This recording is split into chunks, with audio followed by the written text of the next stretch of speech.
Welcome to my YouTube channel مدنی تعلیمات. Please subscribe and press the bell icon for more videos. تو میں نے آج کی اس ویڈیو میں انشاءاللہ بالخصوص استغفار کے آپ کو 7 سیغے بتانے ہیں اور مستند جو قرآن و حدیث سے ثابت ہیں. بسم اللہ الرحمن الرحیم. معزز سامعین کرام، کچھ میری ماؤں، بہنوں، بیٹیوں نے، میرے بزرگوں نے، بھائیوں نے درود شریف کے حوالے سے، استغفار کے حوالے سے واٹس ایپ پر ایسے عجیب و غریب سوالات کیے ہیں کہ وہ سوالات سن کر مجھے بڑی حیرانی بھی ہوئی اور بڑا دکھ بھی ہوا، دلی افسوس بھی ہوا کہ یار ہم دین سے کتنے دور ہیں. ہم اتنا بھی نہیں جانتے کہ استغفار کس طرح سے پڑھنا چاہیے، درود شریف کس طرح پڑھنا چاہیے. تو بڑے عجیب و غریب سوالات، وہ سوالات سن کر میں مجبور ہوا کہ اس پر ایک مکمل ویڈیو بنانی چاہیے تاکہ لوگوں کی رہنمائی ہو سکے. اب دیکھیں، ایک بہن نے مجھے سوال کیا کہ بھائی میں درود شریف پڑھتی ہوں اور بڑی کثرت کے ساتھ درود شریف میں پڑھتی ہوں، ہر وقت اپنی زبان پر درود شریف کا وہ کثرت وہ جاری رکھتی ہوں میں وظیفہ، تو یہ والا میں درود شریف پڑھتی ہوں، بھائی یہ کیا درود شریف یہ والا ٹھیک رہے گا؟ میں نے کہا کون سا درود شریف؟ تو وہ کہنے لگی کہ میں یہ والا درود شریف پڑھتی ہوں، صلو علی الحبیب. تو یہ درود شریف وہ کہہ رہی تھی میں پڑھ رہی ہوں اور یہ میری زبان پر بڑا رواں ہے، مجھے بڑی آسانی محسوس ہوتی ہے. حالانکہ یہ درود شریف ہے ہی نہیں ہے، یہ درود شریف نہیں ہے. میں نے ان سے کہا بہن یہ تو درود شریف ہے ہی نہیں، آپ کو کس نے کہا کہ یہ درود شریف ہے؟ جی مجھے فلاں بندے نے کہا تھا، فلاں وہ شخص نے کہا تھا کہ یہ درود شریف ہے. اور یہ درود شریف نہیں ہے. یہ تو سمجھ لیں جس طرح میرے سامنے آپ بیٹھے ہوں اور میں آپ سے کہوں صلو علی الحبیب، کہ آپ سب اللہ کے حبیب پر درود شریف بھیجو، یعنی کسی کو درود شریف کی دعوت دینا ہے کہ آپ درود شریف پڑھو. اب بندے نے تسبیح پڑھی ہو اور کہتا جائے درود شریف پڑھو، درود شریف بھیجو نبی پاک صلی اللہ علیہ وسلم پر، درود شریف بھیجو نبی پاک صلی اللہ علیہ وسلم پر، اللہ کے حبیب پر، تو یہ درود شریف ہوگا؟ آپ کسی کو بس دعوت دیجے جا رہے ہیں جی درود شریف پڑھو، درود شریف پڑھو، درود شریف پڑھو، ہاں جی، اور خود پڑھ نہیں رہے. تو یہ درود شریف نہیں ہے. یہ تو درود شریف کی دعوت دینا ہے کسی کو کہ صلو علی الحبیب. جب مجمع سامنے ہو، بہت سارے لوگ کثیر تعداد میں ہو یا چند لوگ ہوں، تو آپ ان سے کہیں کہ صلو علی الحبیب، نہ اللہ کے حبیب پر درود شریف بھیجو، اس کا معنی ہے. تو یہ تو درود شریف نہیں ہے. اسی طرح ایک بہن نے سوال کیا، وہ کہنے لگی بھائی میں روزانہ 1000 مرتبہ استغفار کی تسبیح پڑھتی ہوں، تو اس کی برکات مجھے حاصل نہیں ہو رہی. ہاں جی، تو اس کی برکات کیسے حاصل ہوں گی؟ تو میں نے کہا آپ کون سا استغفار پڑھتی ہیں؟ تو وہ کہنے لگی یہی استغفار، یعنی یہ جو بس استغفار میں تسبیح پکڑتی ہوں اور اس پر روزانہ 1000 مرتبہ استغفار استغفار استغفار پڑھتی رہتی ہوں. تو میں نے کہا بہن یہ تو استغفار ہے ہی نہیں ہے، یہ تو مکمل جملہ ہے ہی نہیں. آپ کو کس نے کہا کہ یہ استغفار ہے؟ استغفار کا مطلب ہے مغفرت طلب کرنا. تو آپ تسبیح پکڑ لیں اور کہتے رہیں مغفرت طلب کرنا، مغفرت طلب کرنا، مغفرت طلب کرنا، تو چے معنی دارت، اس کا کیا مطلب ہوا؟ یہ تو مکمل جملہ ہے ہی نہیں ہے. تو یہی تو وجہ ہے کہ جس کی وجہ سے ہمارے معاملات نہیں درست ہو رہے اور پھر ہم پریشانیوں کا رونا روتے ہیں. بھائی آپ نے اگر کوئی وظیفہ کرنا ہے، کوئی عمل کرنا ہے، تو پہلے کسی عالم سے، کسی استاد سے سیکھ لیں، ان سے پوچھ لیں کہ میں اس کے تلفظ صحیح ادا کرنے لگا ہوں یا کر رہی ہوں، یا یہی یہ طریقہ ٹھیک ہے، یہ پڑھنے والا یہ وظیفہ ٹھیک ہے یا نہیں ہے. کسی سے پوچھے تو رہنمائی تو کر لے لیں کسی سے. ہاں جی، یہ تو ہماری ماؤں بہنوں نے اچھا کیا کہ وہ پوچھ لیتے ہیں. پوچھنے سے ہی پتہ چلتا ہے، پوچھیں گے نہیں تو پتہ کیسے چلے گا؟ تو ضرور پوچھا کریں. اور دین کے معاملات میں شرمانا نہیں چاہیے، دنیا داری کے معاملات میں شرم ہونی چاہیے، دینی معاملات میں نہیں شرمانا چاہیے. بلا جھجک آپ پوچھا کریں. میرا یہاں واٹس ایپ نمبر موجود ہے، آپ اس نمبر پر وائس میسیج کر لیا کریں، نہیں تو لکھ کر بھیج لیا کریں. ہاں یہ کیا کریں کہ وہ ایسا نہ ہو کہ بس ابھی ہم نے سوال بھیجا ہے تو فوراً ہی جواب مل جائے. نہیں، ہمیں بھی جب فرصت ملتی ہے، ہمارے دیگر معاملات ہوتے ہیں، تو انشاءاللہ آپ کو ضرور اس کا جواب دیا جائے گا، ضرور آپ کی اس حوالے سے رہنمائی کی جائے گی. تو میں نے سوچا اس پر ایک تفصیل کے ساتھ ویڈیو بنانی چاہیے. بالخصوص یہ استغفار کے حوالے سے ہماری بہت بہنیں، مائیں، بیٹیاں اور ہمارے بزرگ بھائی وہ استغفار کے وظائف کر رہے ہیں اور کرتے ہیں. اللہ تعالیٰ قبول فرمائے، ان کی اللہ تعالیٰ مشکلات آسان فرمائے. تو میں نے آج کی اس ویڈیو میں انشاءاللہ بالخصوص استغفار کے آپ کو 7 سیغے بتانے ہیں اور مستند جو قرآن و حدیث سے ثابت ہیں. ہاں جی، کوئی ایسے ہی نہیں کہ ادھر سے پکڑ لیا اور ادھر سے پکڑ، نہیں، جو قرآن و حدیث سے ثابت ہیں وہ میں آپ کو استغفار کے وہ 7 صیغے بتاؤں گا۔ آپ سے ریکویسٹ ہے ویڈیو پوری دیکھیے گا، اور جو بھی آپ کے سامنے استغفار کا صیغہ آئے تو وہ آپ ہو سکے تو وہ اسکرین شاٹ لے لیں، اپنے پاس محفوظ کر لیں، اور پھر اس کو زبانی یاد کر کے یا اوپر سے دے کر پڑھتے رہا کریں تاکہ کوئی غلطی بھی نہ رہے، اور کوشش کریں جس طرح میں پڑھوں اسی طرح پڑھیں، تلفظ کے ساتھ، قرات کے ساتھ، ادائیگی کے ساتھ، جو صحیح اس کے پڑھنے کا انداز ہے اس انداز سے پڑھیں۔ انشاءاللہ ایسا ممکن نہیں کہ آپ کو استغفار کی برکات نصیب نہ ہو۔ تو 7 استغفار کے آج میں آپ کو صیغے بتاؤں گا۔ آپ سے ریکویسٹ ہے پوری ویڈیو دیکھیے، اپنے دوستوں کے ساتھ بھی ضرور شیئر کیجیے، آپ کے لیے بھی صدقہ جاریہ ہوگا، میرے لیے بھی ہوگا، اور آپ مجھے دعاؤں میں بھی ضرور یاد رکھیے گا۔ جو میں آپ کو 7 صیغے بتاؤں گا ان میں سب سے پہلا جو صیغہ ہے وہ تو انتہائی مقبول ہے، ہر زبان زد عام ہے، مقبول عرب و عجم ہے، آپ نے بچے سے یہ صیغہ سنا ہوگا، یہ ہے استغفر اللہ، استغفر اللہ، یعنی یہ جو صیغہ ہے نا استغفر اللہ، یہ سب سے پہلا آج کی اس ویڈیو میں آپ کو بتا رہا ہوں، تو جس کا معنی ہے کہ اے اللہ میں اپنے گناہوں سے توبہ کرتا ہوں، مغفرت طلب کرتا ہوں۔ کتنا خوبصورت اس کا معنی ہے، اللہ کی بارگاہ میں عاجزی کے ساتھ مانگا جائے، استغفر اللہ، اے اللہ مجھ سے غلطیاں ہو گئیں، کوتاہیاں ہو گئیں، معاف کر دے، کرم کر دے، تو مغفرت طلب کرنا۔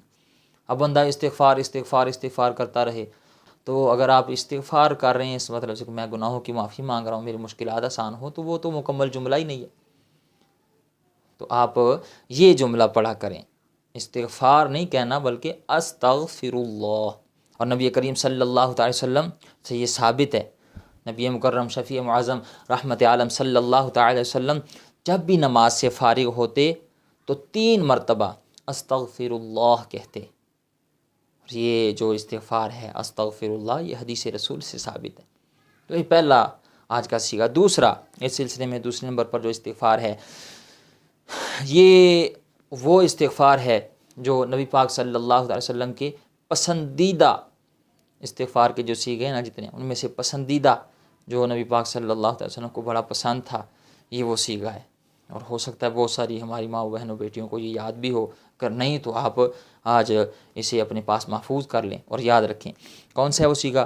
رب اغفر وارحم وانت خیر الراحمین، تو یہ وہ استغفار ہے۔ اسی طرح تیسرے نمبر پر جو آج میں آپ کے سامنے استغفار رکھنے لگا ہوں یہ وہ زبردست اور طاقتور استغفار ہے کہ حضرت ابن عباس رضی اللہ عنہ فرماتے ہیں کہ نبی کریم صلی اللہ علیہ وسلم کو یہ استغفار اتنا پسند تھا، یہ جو استغفار کے جملے ہیں نا، یہ جو الفاظ ہیں، یہ آقا کریم صلی اللہ علیہ وسلم کو اتنے پسند تھے کہ نماز میں 2 سجدوں کے مابین، یعنی جب ایک سجدہ کر لیتے دوسرے سجدے کے لیے اٹھتے تو 2 سجدوں کے درمیان جو تھوڑا سا لمحہ، تھوڑا سا وقت ہم بیٹھتے ہیں، تو 2 سجدوں کے درمیان یہ والے الفاظ نبی پاک صلی اللہ علیہ وسلم پڑھا کرتے تھے۔ آپ اندازہ لگائیں یہ کس قدر بابرکت یہ جملے ہیں جو استغفار کے، جو نبی پاک صلی اللہ علیہ وسلم نماز کے دوران 2 سجدوں کے درمیان پڑھا کرتے تھے۔ وہ کون سے جملے ہیں اب انشاءاللہ آپ کی اسکرین پر نظر آئیں گے، ہو سکے آپ اسے اپنے پاس اسکرین شاٹ لے کر محفوظ کر لیں۔ وہ کون سے ہیں؟ اللہم اغفر لی وارحمنی وعافنی واہدنی وارزقنی، تو یہ وہ بابرکت استغفار کے وہ جملے ہیں جو نبی پاک صلی اللہ علیہ وسلم نماز کے 2 سجدوں کے درمیان پڑھا کرتے تھے۔ یہ آپ پڑھا کریں، اسے زبانی یاد کر لیں۔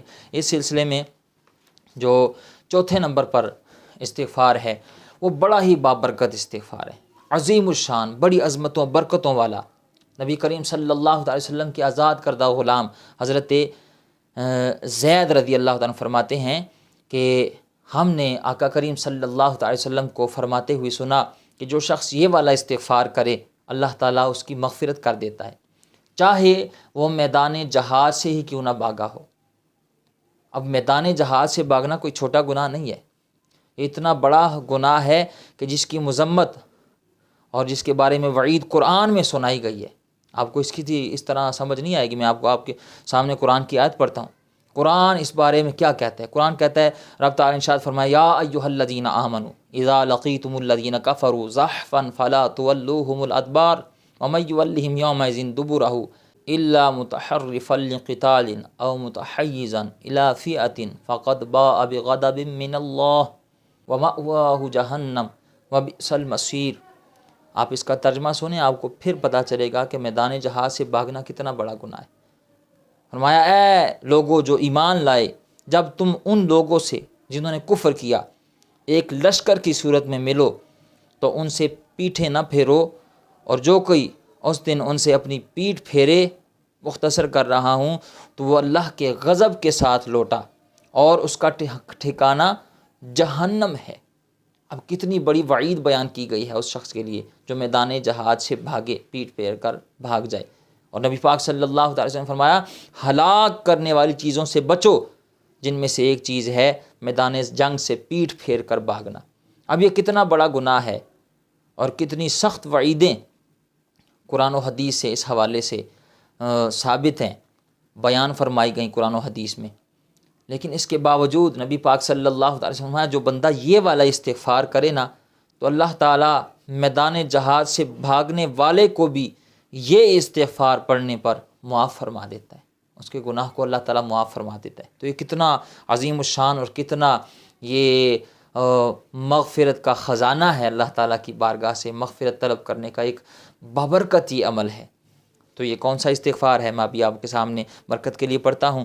یہ ہے، استغفر اللہ الذی لا الہ الا ھو الحی القیوم واتوب الیہ۔ تو یہ وہ بابرکت اور عظیم الشان طاقتور یہ وہ عمل ہے کہ جس سے اللہ تعالیٰ بڑے بڑے بندے کے گناہ معاف فرما دیتا ہے۔ اس سلسلے میں 5ویں نمبر پر جو استغفار ہے وہ ہر زبان زد عام ہے، بہت سارے لوگوں کو یہ استغفار یاد ہے، اس کی بڑی برکتیں جو نبی پاک صلی اللہ علیہ وسلم کے پسندیدہ استغفار ہے نا، اس میں سے یہ بھی شامل ہے۔ وہ ہے، استغفر اللہ ربی من کل ذنب واتوب الیہ۔ تو یہ بڑا ہی بابرکت استغفار ہے، پڑھا کریں کثرت کے ساتھ، اسے زبانی یاد کر لیں، اپنے پاس محفوظ کر لیں، اسے پڑھتے رہا کریں۔ اس سلسلے میں 6 نمبر پر جو استغفار ہے، یہ وہ استغفار ہے جسے نبی پاک صلی اللہ علیہ وسلم کثرت کے ساتھ، بلکہ مفتی مدینہ وہ صحابی جن کے بارے میں نبی پاک صلی اللہ تعالی علیہ وسلم فرمایا، رجل صالح، اے عمر تیرے بیٹا عبداللہ رضی اللہ تعالیٰ عنہما یہ بڑا نیک آدمی ہے۔ آپ اندازہ لگائیں جسے نبی پاک صلی اللہ تعالی وسلم نیک کہیں، وہ کس قدر عظیم الشان اور کس قدر بلند مرتبہ شخصیت ہوں گی۔ تو حضرت عبداللہ ابن عمر رضی اللہ تعالیٰ عنہ اس استغفار کے بارے میں فرماتے ہیں کہ ہم نے نبی پاک صلی اللہ علیہ وسلم کو ایک ایک مجلس میں یہ استغفار 100 مرتبہ کرتے ہوئے ہم نے شمار کیا ہے کہ نبی پاک صلی اللہ علیہ وسلم 100 مرتبہ اس استغفار کو پڑھا کرتے تھے اور ہم اسے شمار کیا کرتے تھے۔ نبی پاک صلی اللہ علیہ وسلم اس طرح کثرت کے ساتھ اس استغفار کو پڑھا کرتے تھے۔ وہ استغفار کون سا ہے؟ رب اغفر لی وتب علی انک انت التواب الرحیم۔ تو یہ بابرکت استغفار ہے۔ اس سلسلے میں جو 7ویں اور آخری نمبر پر میں آپ کو استغفار کا صیغہ بتانے لگا ہوں، استغفار کا یہ عمل بتانے لگا ہوں، یہ وہ استغفار ہے جو تمام استغفار کے صیغوں کا سردار صیغہ ہے۔ اور یہ میں نہیں کہہ رہا بلکہ نبی پاک صلی اللہ علیہ وسلم کی حدیث سے ثابت ہے کہ یہ والا استغفار سید الاستغفار ہے۔ نبی کریم صلی اللہ تعالی علیہ وسلم آیا، یہ استغفار تمام استغفار کے الفاظ کا سردار ہے۔ یعنی جتنے بھی آپ استغفار کے وظائف کرتے ہیں، جو بھی آپ جملے پڑھتے ہیں استغفار کے، ان تمام جملوں کا یہ والا استغفار سردار ہے۔ تو یہ کتنا بابرکت ہوگا جسے سردار نبی پاک صلی اللہ علیہ وسلم کہہ رہے ہیں۔ اور اس کے بارے میں آقا کریم صلی اللہ تعالی علیہ وسلم فرمایا کہ جس نے دن کے وقت کامل یقین کے ساتھ یہ کلمات پڑھ لیے، اگر وہ شام تک انتقال کر گیا تو وہ جنتی ہے۔ اور فرمایا جس نے شام کے وقت کامل یقین کے ساتھ اللہ کی رحمت سے امید لگا کر یہ کلمات کہے، اگر وہ صبح تک انتقال کر گیا تو وہ جنتی ہے۔ تو یہ کتنا بابرکت اور کتنا عظیم الشان یہ استغفار ہے جس کے بارے میں نبی پاک صلی اللہ علیہ وسلم کہ یہ سردار ہے اور اس کی وجہ سے اللہ تعالیٰ بندے کو جنت عطا فرماتا ہے، اس کے گناہوں کو معاف فرما دیتا ہے اور اس کی بخشش فرما دیتا ہے، اس کی مشکلات کو ٹال دیتا ہے، اس کے لیے آسانیاں پیدا فرماتا ہے۔ تو یہ بڑا بابرکت اور بڑا عظیم الشان استغفار ہے۔ کون سا ہے؟ ابھی آپ کی اسکرین پر یہ نظر آئے گا، اپنے پاس محفوظ کر لیں، اسکرین شاٹ لے لیں۔ میں برکت کے لیے پڑھتا ہوں۔ اللہم انت ربی لا الہ الا انت خلقتنی وانا عبدک وانا علی عہدک ووعدک ما استطعت اعوذ بک من شر ما صنعت ابوء لک بنعمتک علی وابوء بذنبی فاغفر لی فإنہ لا یغفر الذنوب الا انت۔ تو یہ وہ سید الاستغفار ہے۔ آپ ضرور، میں کہتا ہوں آپ یہ اسے زبانی یاد کر کے پڑھا کریں، انشاءاللہ پھر وہ دن دور نہیں کہ آپ کے اللہ تعالیٰ مشکلات کو دور فرمائے، آپ کے لیے آسانیاں پیدا فرمائے۔ امید ہے آپ بات سمجھ گئے ہوں گے۔ اللہ تعالیٰ ہمیں عمل کی توفیق عطا فرمائے۔